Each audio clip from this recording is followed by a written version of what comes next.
कहानी की शुरुआत में हम निक और जूडी को देखते हैं जो ऑफिशियली पुलिस पार्टनर बन चुके थे क्योंकि उन्होंने मेयर बेलवेदर का असली चेहरा दुनिया के सामने लाकर जूटोपिया को तबाही से बचा लिया था। जूटोपिया का नया मेयर पैट्रिक बन चुका था जो पहले एक एक्टर हुआ करता था। वो शहर के वेदर डिवाइसेस की 100वीं सालगिरह बड़े धूमधाम से मनाने का ऐलान करते हैं क्योंकि इन्हीं मौसम यंत्रों की वजह से तमाम जानवर अमन और खुशी से रह पा रहे थे। अगले सीन में हम पहुंचते हैं जूटोपिया पुलिस डिपार्टमेंट जहां चीफ बोगो अपने सीनियर ऑफिसर्स को आदेश देता है कि शहर में घूम रहे एक फेक कस्टमर्स ऑफिसर को गिरफ्तार किया जाए। बोगो निक और जूडी को सिर्फ देखने और सीखने भेजना चाहता है ताकि वो समझ सके कि सीनियर ऑफिसर से असली क्रिमिनल्स को कैसे पकड़ते हैं, लेकिन निक और जूडी उसकी बात पूरी सुने बिना ही उस नकली कस्टमर्स ऑफिसर को पकड़ने निकल पड़ते हैं। सी पोर्ट पहुंचकर निक और जूडी एक कपल बनकर प्रिटेंड करते हैं ताकि उस फर्जी ऑफिसर को रंगे हाथों पकड़ा जा सके। फेक ऑफिसर उन्हें देखकर वापस जाने का कहता है, लेकिन निक अपनी चालाकी स्टोरी टेलिंग से उसे बातों में उलझा देता है।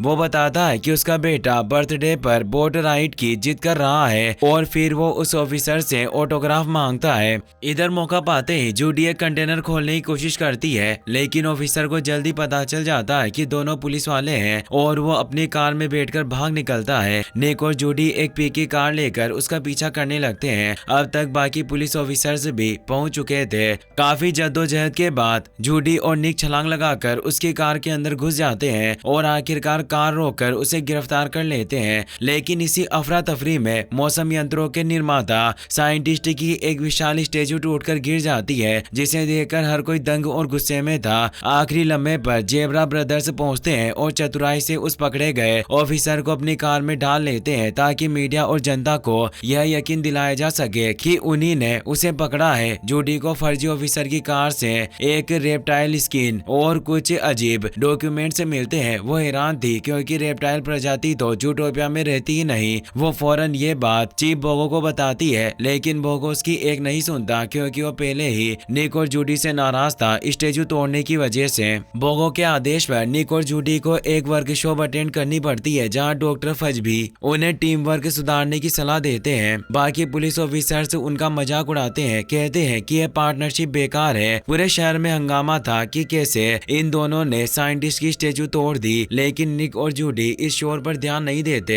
क्योंकि उन्हें अपनी जोड़ी और एक दूसरे पर पूरा एतबार था। अपने कमरे में बैठी जूडी न्यूज देख रही होती है जहां बताया जाता है कि लिंक्सली फैमिली जो बिल्लियों का ताकतवर खानदान है उनके इलाके को बढ़ाया जा रहा है क्योंकि उनके ग्रैंड पेरेंट्स ने ही वेदर डिवाइसेस बनाए थे। दूसरी प्रजाति में बेचैनी बढ़ रही थी। न्यूज में यह भी बताया जाता है कि सालगिरह पर लिंक्सली फैमिली की उस ओरिजिनल डायरी को भी पेश किया जाएगा जिसमें वेदर डिवाइसेस की असली डिजाइन मौजूद है। रेप्टाइल हमला होने के बाद से वह डायरी छुपा दी गई थी। जूडी ऑनलाइन कुछ वीडियोस देखती है और पता चलता है कि सालों पहले एक रेप्टाइल स्नेक ने लिंक्सली फैमिली की टर्टल मेट को मार दिया था और इसी घटना के बाद रेप्टाइल प्रजाति को जूटोपिया से बाहर निकाल दिया गया। अब जूडी को यकीन हो जाता है जरूर कोई रेप्टाइल चोरी छुपे जूटोपिया में घुस आया है। वो निक को ये बात बताती है और कहती है कि अगर वो इस राज को पकड़ लेती है तो कोई उनकी साझेदारी का मजाक नहीं उड़ाएगा। निक इस थ्योरी को बेवकूफी समझता है लेकिन जूडी का साथ देने के लिए तैयार हो जाता है। अगले सीन में निक और जूडी पूरे सबूतों और शक के साथ तैयार होकर वेदर डिवाइसेस की 100वीं सालगिरह की ग्रैंड पार्टी में पहुंचते हैं जहां असली खेल शुरू होना था। जूडी लिंक्सली डायरी के पास जाकर देखती है कि उसका कवर लोहे से बना हुआ था। यह देखकर वह पूरी तरह से हैरान रह जाती है क्योंकि ऐसा कवर आमतौर पर किसी खास राज को छुपाने के लिए बनाया जाता है। इसी बीच पार्टी में हेड ऑफिसर बोगो भी पहुंच जाते हैं जिसकी वजह से निक और जूडी को छुपकर रहना पड़ता है। वहीं जूडी की मुलाकात लिंक्सली फैमिली के एक मेंबर से होती है जो बेहद नर्म दिल, बातूनी और अपनी फैमिली के बाकी लोगों से बिल्कुल अलग था। निक अब भी यही मानता था कि यहाँ कोई रेप्टाइल नहीं है, लेकिन अगले ही पल उसे जमीन पर पड़ी हुई रेप्टाइल स्किन दिखाई देती है। उस पल उसे यकीन हो जाता है कोई ना कोई रेप्टाइल यहीं आसपास है। इधर ऑफिसर बोगो निक को पकड़कर अपने साथ ले जाने लगते हैं, लेकिन निक अपनी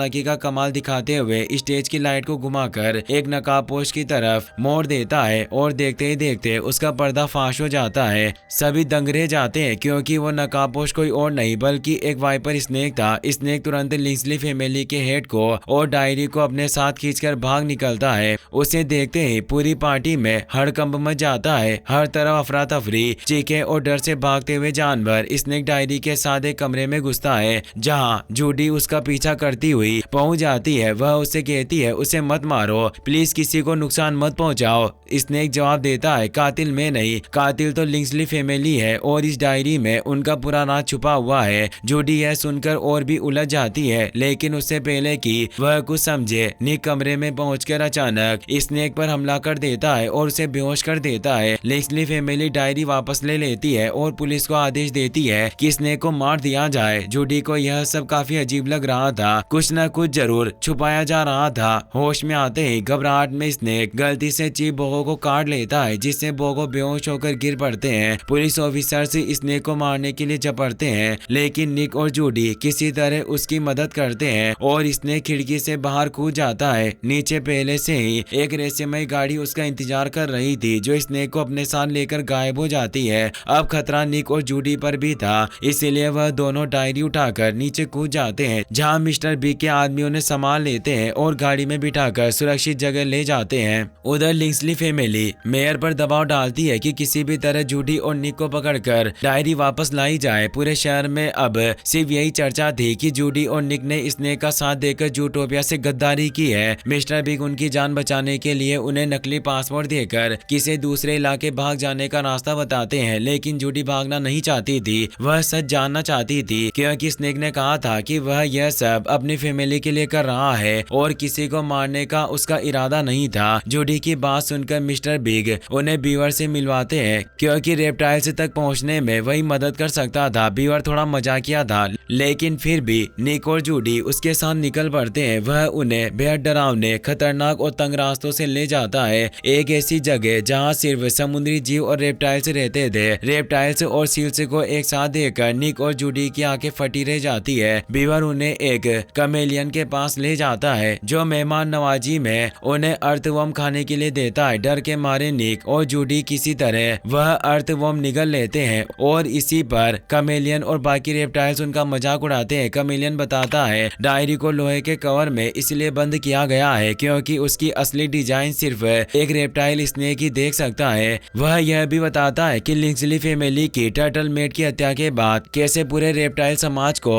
शहर से निकाल दिया गया था। तभी अचानक पुलिस ऑफिसर्स वहां पहुंच जाते हैं जिससे सारे रेप्टाइल से जान बचाकर भागने लगते हैं। निक और जूडी भी बीवर और कमेलियन के साथ दौड़ते हैं। पुलिस जो कि हिप्पो थे पानी के अंदर तैरते हुए तेजी से इन्हें पकड़ने की कोशिश करते हैं। कमेलियन बीच में ही साथ छोड़कर भाग जाता है। इसी अफरा तफरी में स्नेक जूडी से डायरी छीनकर भाग जाता है। जूडी और निक ऑफिसर से बचते हुए उसका पीछा करते हैं। काफी मुश्किलों और पाइपलाइन का रास्ता पार करने के बाद निक और जूडी किसी तरह बाहर आ जाते हैं लेकिन स्नेक आगे निकल चुका होता है। जूडी को जमीन पर गिरी हुई डायरी दिखाई देती है। वहीं उन्हें दो गॉड क्लाइंबर्स मिलते हैं जिनके पास वही फूल था जैसा डायरी पर बना था। पूछताछ में पता चलता है ऊपर पहाड़ी पर कभी स्नेक का घर हुआ करता था। यह सुनकर जूडी और निक रस्सी के सहारे पहाड़ी चढ़ाई शुरू कर देते हैं मगर रास्ते में दोनों की बहस हो जाती है और उसी दौरान जूडी का पसंदीदा कैरेट पेन ड्राइव हाथ से छूटकर नीचे गिर जाता है और टकराकर टूट भी जाता है। यह देखकर जूडी का दिल टूट जाता है, वह बेहद उदास हो जाती है। अंदर पहुंचने पर जूडी को कई चौंकाने वाली बातें पता चलती है कि जैसे बाकी जानवरों की अपनी अपनी दुनिया है वैसे ही रेप्टाइल्स और सांपों की भी अपनी एक खूबसूरत दुनिया थी। एक ऐसी दुनिया जहां वो अपने घरों में अमन और खुशी से रहते थे लेकिन लिंक्सली फैमिली ने उनसे यह सब छीन लिया, उनका घर, उनकी पहचान, उनकी दुनिया। जूडी अब समझ चुकी थी कि स्नेक सही बोल रहा था, वह वास्तव में अपनी फैमिली को बचाने के लिए यह सब कर रहा है। उधर निक देखता है कि ऑफिसर्स तेजी से उनकी तरफ बढ़ रहे हैं। वह जूडी जूडी से कहता है हमें यहाँ से अभी निकलना होगा, लेकिन जूडी राजी नहीं होती। वह कहती है बिना सबूत के कोई हमारी बात का यकीन नहीं करेगा, हमें सच सामने लाना ही होगा। तभी अचानक ऑफिसर्स हमला कर देते हैं। टक्कर इतनी भारी होती है कि पूरी बिल्डिंग बीच से टूटने लगती है और जूडी नीचे गिरने वाली होती है। उसी वक्त स्नेक और उसका दोस्त बिल्ला छलांग लगाकर जूडी को गिरने से बचा लेते हैं, लेकिन एक ऑफिसर जूडी को बेहोशी का इंजेक्शन मार देता है और वह उसी पर बेहोश हो जाती है। स्नेक और बिल्ला जान हथेली पर रखकर उसे वहां से खींचकर सुरक्षित ले जाते हैं। दूसरी तरफ निक भारी मुकाबले के बाद ऑफिसर से गिर जाता है और वो उसे गिरफ्तार कर लेते हैं। होश आने पर जूडी खुद को एक बाइक पर पाती है जहां उसके सामने बैठे होते हैं गैरी द स्नेक और वो बिल्ला रॉबर्ट। गैरी कहता है फिक्र मत करो, हम तुम्हारे साथ हैं। जूडी निक के बारे में पूछती है तो गैरी बताता है कि ऑफिसर्स उसे कैद में ले गए हैं। फिर वह जूडी को एक किताब देता है, वही किताब जिसमें वेदर यंत्र का सारा राज छुपा हुआ था। उधर मेयर निक से पूछताछ करता है, लेकिन निक जूडी के बारे में एक लफ्ज भी नहीं बोलता। इसकी सजा में उसे सीधे जेल भेज दिया जाता है। निक जेल की खिड़की से देखता है कि गुस्से में लिंक्सली फैमिली अब अपने इलाके बढ़ाने की तैयारी कर रही है और जल्दी सभी रेप्टाइल्स को मार डालने का आदेश जारी कर दिया जाएगा। रॉबर्ट का बाल मिलने की वजह से अब उसे भी मारने का हुक्म सुना दिया गया था। दूसरी तरफ गैरी जूडी से वादा करता है हम निक को जरूर बचाएंगे। वह जूडी को लेकर रॉबर्ट के हाइड आउट पहुंचता है। गैरी को वह जगह बेहद पसंद आती है, शांत, छुपी हुई और सुरक्षित। जूडी के पूछने पर गैरी बताता है जब उसे पता चला कि लिंक्सली डायरी सभा में दिखाई जाने वाली है तो उसने रॉबर्ट की फैमिली को एक अनजान खत लिखा और उसी खत ने रॉबर्ट को हकीकत समझने पर मजबूर किया। तभी से रॉबर्ट गैरी का साथ दे रहा था। रॉबर्ट जूडी से कहता है हम शहर को बचाएंगे और अपनी फैमिली के गुनाह सबके सामने लाएंगे। अब गैरी डायरी पढ़ना शुरू करता है और जो सच सामने आता है वह चौंका देने वाला था। डायरी में लिखा था मौसम यंत्र को मैमल्स ने नहीं बल्कि एक रेप्टाइल ने बनाया था और वह रेप्टाइल गैरी की परदादी थी। वह चाहती थी कि सभी जानवर एक साथ अमन के साथ रह सके, इसीलिए उन्हें एक निवेशक की तलाश थी और इसके लिए वह पहुंची रॉबर्ट के परदादा के पास। रॉबर्ट के परदादा मान तो गए, लेकिन बाद में लालच में आकर गैरी की परदादी को धोखा दे दिया। मौसम यंत्र का पूरा श्रेय खुद ले लिया और अपनी ही नौकरानी की हत्या करके उसका इल्जाम गैरी की परदादी पर लगा दिया। इस घटना के बाद पूरे जूटोपिया में रेप्टाइल समाज को नफरत की निगाह से देखा जाने लगा और आखिरकार सबको शहर से निकाल दिया गया। रॉबर्ट के परदादा ने रेप्टाइल सिटी को बर्फ के नीचे गाड़ कर छुपा दिया ताकि कोई कभी सच न जान सके, लेकिन असली वेदर डिवाइसेस पेटेंट नौकरानी के हाथ लग गया था और वह पेटेंट गैरी की दादी ने गिरफ्तार होने से पहले अपने घर में छुपा दिया। अब अगर वह घर मिल जाए तो वे पेटेंट लेकर रॉबर्ट की फैमिली की गलतियों को साबित कर सकते हैं और जूटोपिया को बचा सकते हैं। इस पेटेंट को ढूंढने के लिए सबसे पहले उन्हें क्लॉक टावर स्विच चालू करना था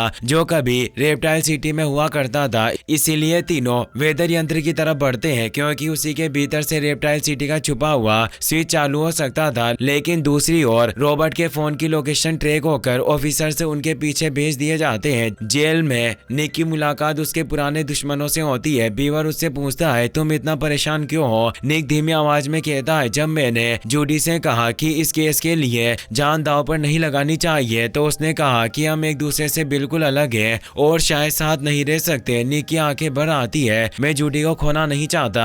यह सुनकर बीवर भावुक हो जाता है। वह निक और जूडी को मिलाने के लिए जेल का दरवाजा खोल देता है और निक को बाहर निकालता है, लेकिन गार्ड से बचने के दौरान निक गलती से सारे क्रिमिनल्स को आजाद कर देता है जो वहां से भाग खड़े होते हैं। निक और बीवर भी एक दोस्त की मदद से जेल से निकल जाते हैं। निक अपने दोस्त से कहता है किसी भी तरह हॉक वार्डन का कंप्यूटर हैक करो, मुझे जूडी की लोकेशन चाहिए। दूसरी तरफ जूडी, रॉबर्ट और गैरी वेदर हॉल की ओर बढ़ रहे थे, लेकिन जैसे ही जूडी देखती है कि ऑफिसर्स उनके पीछे लग गए हैं वह फौरन अपना फोन तोड़ देती है ताकि उनकी लोकेशन ट्रैक ना हो सके। वेदर वॉल के बाहर एक भव्य फेस्टिवल चल रहा था जहां भारी भीड़ उमड़ी हुई थी, लेकिन जूडी अपने साथियों की मदद से भीड़ के बीच से निकलने में कामयाब हो जाती है और अब तीनों तेजी से मौसम यंत्र की तरफ बढ़ रहे थे। उधर रॉबर्ट के डेट को भी उनकी सारी योजना के बारे में पता चल चुका था। वह गार्ड्स को आदेश देते हैं उन्हें जिंदा मत छोड़ना। तभी एक ऑफिसर जूडी पर पॉइजन डार्ट चला देता है, लेकिन ठीक उसी पर निक अपने दोस्त फ्लैश की कार लेकर तेजी से बीच में आ जाता है और जूडी की जान बच जाती है।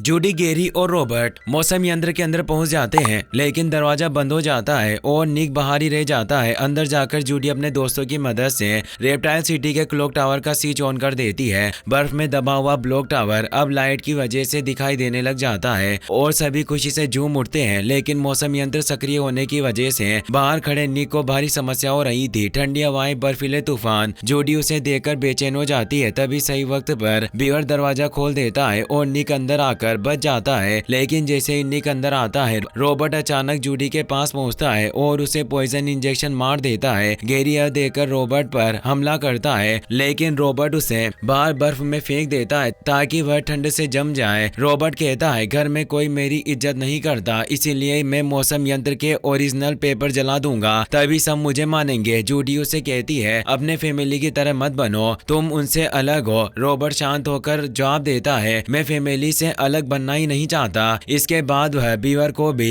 वेनम इंजेक्शन लगाकर बेहोश कर देता है। निक चारों तरफ जूडी को ढूंढ रहा था, लेकिन रॉबर्ट उसे पकड़ लेता है और उसके ऊपर भी हमला कर देता है। उधर गेरी किसी तरह अपने शरीर को गर्माहट से जूडी को जिंदा रखने की कोशिश करता है, लेकिन तभी ऑफिसर से पहुंच जाते हैं। उन्हें लगता है कि गेरी जूडी को खाने वाला है और तुरंत उस पर हमला कर देते हैं। गेरी चीखता है, मैं उसे बचा रहा हूँ, खा नहीं रहा, लेकिन कोई उसकी बात नहीं सुनता। इसी अफरा तफरी में रॉबर्ट फिर निक पर टूट पड़ता है। गेरी देखता है कि रॉबर्ट के बैग में एंटी वेनम है जो जूडी की जान बचा सकता है। वह निक से चिल्लाकर कहता है, एंटी वेनम जल्दी नीचे फेंको, ये जूडी को बचा सकता है। निक अपनी जान जोखिम में डालकर रॉबर्ट से एंटी वेनम छीनने की कोशिश करता है। लड़ते लड़ते एंटी वेनम बर्फ के किनारे जा गिरता है जहाँ नीचे गेरी खाई थी। निक बिना सोचे समझे किनारे तक दौड़ता है, जहाँ हथेली पर रखकर एंटी वेनम पकड़कर नीचे फेंक देता है। गेरी तुरंत एंटी वेनम जूडी को लगा देता है और जूडी धीरे धीरे होश में आने लगती है। जूडी संभलते ही निक की तरफ दौड़ती है और गेरी की मदद से उसे खाई में गिरने से बचा लेती है। रॉबर्ट नीचे बर्फ की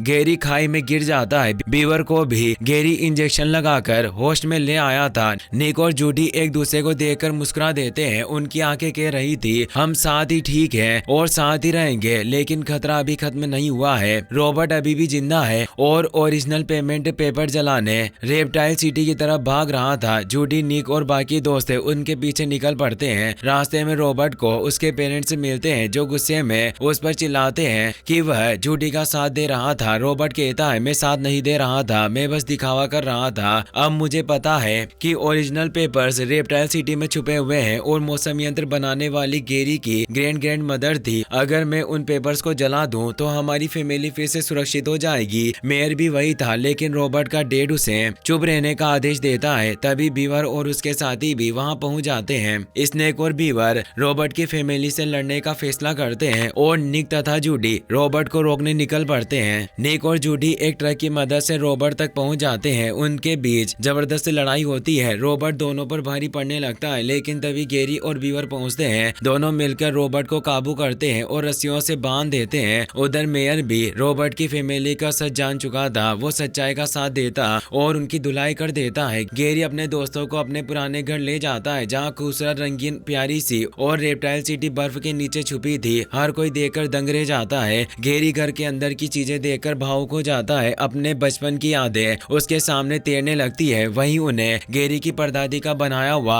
मौसम यंत्र का ओरिजिनल पेमेंट पेपर मिल जाता है। तभी रॉबर्ट फिर पहुंच जाता है सभी को मारने के इरादे से, लेकिन इसी दौरान ऑफिसर्स पहुंचते हैं और उसे बेहोश कर देते हैं। अब पूरे शहर को रॉबर्ट और उसकी फैमिली की सच्चाई पता चल जाती है, जिससे उन्हें कैद कर दिया जाता है। हर किसी की नजर में निक, जूडी और उनके दोस्तों की इज्जत पहले से कहीं बढ़ चुकी थी। उन्हें बहादुरी का इनाम दिया जाता है और रेप्टाइल्स को फिर से जूटोपिया में रहने की इजाजत मिल जाती है। वो खुशी खुशी अपने नए जीवन की शुरुआत करते हैं। निक और जूडी एक बार फिर एक सच्चे पार्टनर की तरह मुस्कुराते हुए अपना मिशन पूरा करते हैं। गेरी अपने घर एक पार्टी रखता है, जहां उसकी पूरी फैमिली वापस लौट आती है। सालों बाद वो सब अपने घर में अपनी सिटी में एक साथ होते हैं। दूसरी तरफ हम देखते हैं बेलवेदर को, जो जेल से भागकर भेष बदलकर कहीं दूर जाने की कोशिश कर रही थी, लेकिन निक और जूडी उसे पकड़ने के लिए पहुंच चुके थे। इसी के साथ ये मूवी यहीं खत्म होती है। वीडियो पसंद आया हो तो अपने दोस्तों के साथ शेयर करना, साथ ही इस वीडियो को लाइक और चैनल को सब्सक्राइब करने के लिए आपका तहे दिल से शुक्रिया।